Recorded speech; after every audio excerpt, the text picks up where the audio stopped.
Going to be joined by the former representative of Texas 26th, Dr. Michael Burgess. He is an excellent doctor and an OB. And a couple of days ago, I got a chance to read an op-ed that kind of steamed me just a little bit. Because as you guys know, I am asked, as many of you are, to give oodles, canoodles, and toaster strudels of dollars to Medicare and Medicaid. And it turns out that the program is just as bloated and struggling to keep up with basic treatment options as many other federal programs. Doctor, tell us a little bit about this, because I know that your focus specifically was on a treatment for kidney disease. Right. Well, since 1973, the federal government has done a lot as far as paying for the care of people who have what's called end-stage renal disease. So that's sort of you're at the end of the line. Mm-hmm. And it was a good program in theory.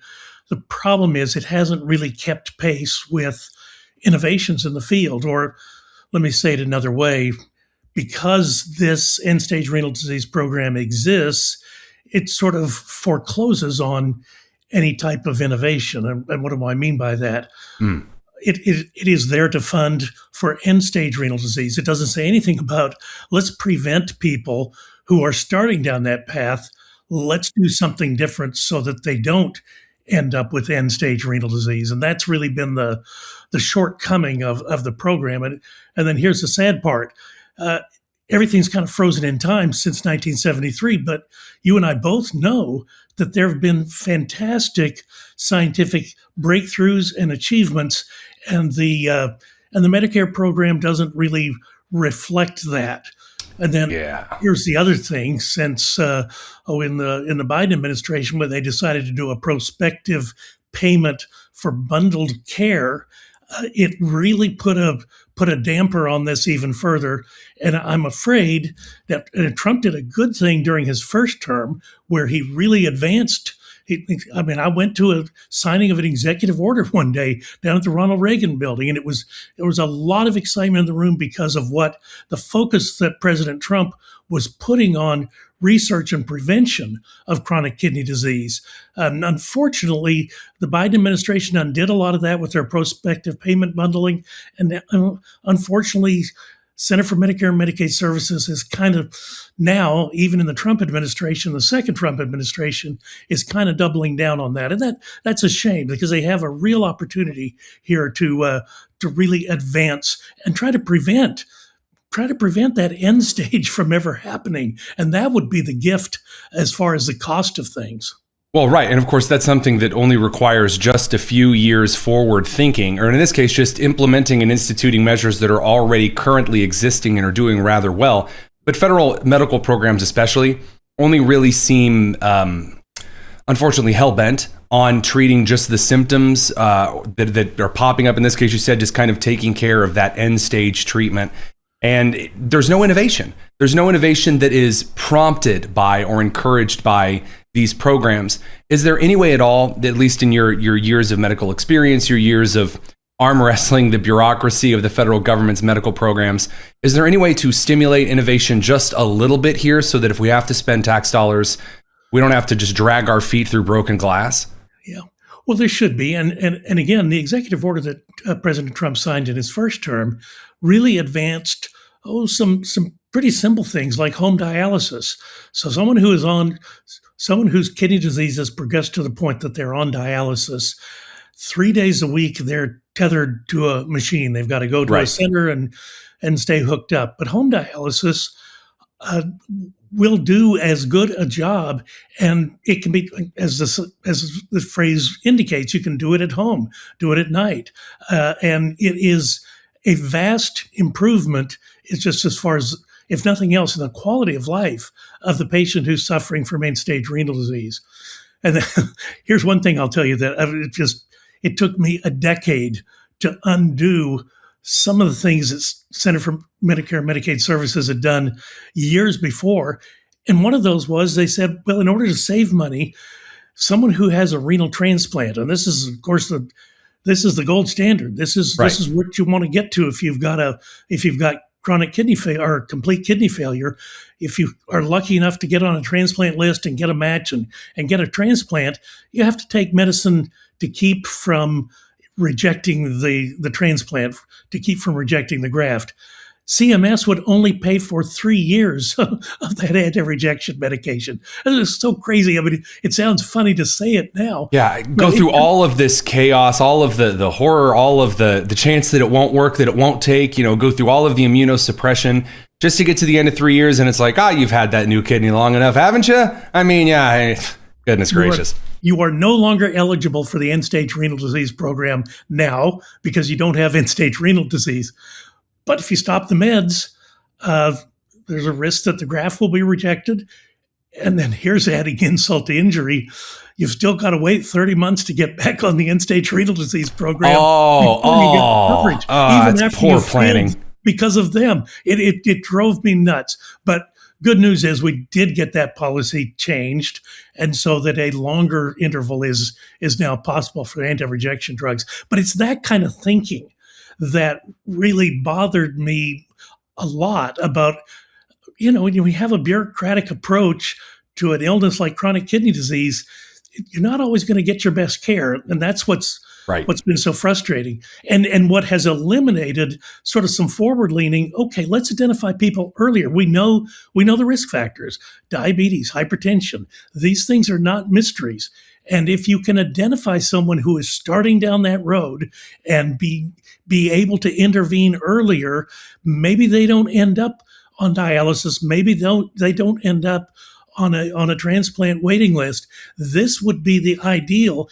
And right now, CMS really has no interest in pursuing that. They certainly don't have any interest in, say, paying a doctor who would help a patient avoid ever ending up on a transplant list. So that's the difficulty with a rigid federal program. Although I would stress the program itself, very necessary. When I was in medical school and residency in the 1970s, dialysis was a new thing. This was a godsend. This was a gift. It allowed people to prolong their lives because of the problems they had with chronic kidney disease. But it's no longer 1973. It's no longer the Carter administration. I mean, and this is, of course, if I can just widen the lens out a little bit, when I hear people talk about things like Medicare for all, wait a minute. If you really dislike innovation in healthcare, go that direction. You're jumping me. You're jumping my next question. That's exactly where I was headed. No, not at all. But this is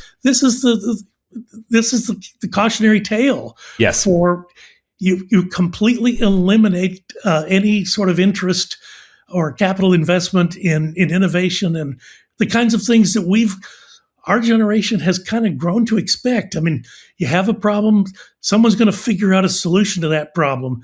But if you cut off all innovation, it's really going to be harmful. And again, you can use chronic kidney disease as an example of that, because really the research and development kind of stopped in 1973. Great progress until 1973. Dialysis was a godsend. Renal transplant was a godsend. But those are still the only two therapeutic innovations that you have. The Trump administration did push home dialysis, so that's a good thing. But there's other things that can be done. And more to the point, and this is something where I focused a lot of time and attention, if you can prevent things from happening, you can prevent the costs from being incurred. And it's hard because in the governmental system we have, the Congressional Budget Office looks at everything in 10-year budgetary windows. You got to look a little longer than a 10-year budgetary window if you are going to intercede and prevent someone from ending up as a candidate for a dialysis. It's going to cost some money early on, but make that investment because it's far more cost effective than the treatments you're going to have much later on. I've been fascinated with this conversation around preemptive care, kind of in the medical industry and in the political industry, because we talk about preventative care, we talk about making sure that someone is healthy and is happy, and those kind of getting enough rest and sleep, and then the advanced preventative care measures, not just exercise, but screenings, that kind of a thing. And they're so necessary for the modern medical world. But these are the same individuals who are pushing these really bizarre approaches on nationalized healthcare that provide none of those things and innovate on those things never at all in any way. It's it's startling when you think of the advances that have occurred, even in the last 10 years. Cures for hepatitis C. I mean, that was at one time just it wasn't even thought. It didn't even enter into the discussion because no one thought it was possible. And now we just kind of accept it. When it first happened, people were kind of startled because it seemed to cost so much. But on the other hand, now years later, the cost has come down, and it's no longer the death sentence that it once was. So these are interventions that, although they may cost some money at the front end, the opportunity for bigger savings on the out years is really is something that's hard to measure, and it's hard for people to understand. It's hard for agencies to model. Right. That sounds like a small thing. It's hard for agencies to model is a small phrase that explains a ton of this, because no bureaucrat sitting in an office is actually going to be able to sketch this out, because it needs to be, well, the deliverables and the taxpayer needs to, and it's like, no one's going to sit there and model that. I haven't seen it in Canada's program. I haven't seen it in the UK's program, for goodness sakes. I'm not seeing it from anybody. No, the only metric you have are waiting lists and the lack of innovation. I mean, well said. More medicines are available in this country than those countries who have taken over their healthcare. Look, I was born in Minnesota. I'm an American citizen, fortunately for me, by birth.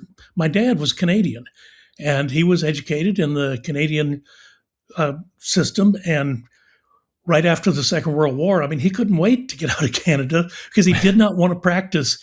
He could already see the handwriting on the wall as far as the restrictive aspects of the Canadian healthcare system. And I know you have people nowadays say, "Oh, Canada's great. You don't get a bill for anything." Yeah, but you might not get anything. I mean, I'll take the bill as long as I can get treatment. Yeah. You want to say you think the American transplant list is bad? Oh boy. Oh. Well, Dr. Michael Burgess, thank you so much for giving us a couple of minutes here. Again, appreciate the work that you did for Texas 26th, and also for your work in trying to advocate on behalf of those with severe kidney disease so that we can actually get some of this preventative and preemptive care up front, instead of, for lack of being, sounding extremely utilitarian here, just spending a bunch of money on end-of-life approaches that are really just cushioning the fall instead of maybe preventing something entirely. That's got to be the bottom line. I'm extremely grateful for dialysis and dialysis centers. They're more convenient than they were when I was in training, but at the same time, we've got other things we can offer.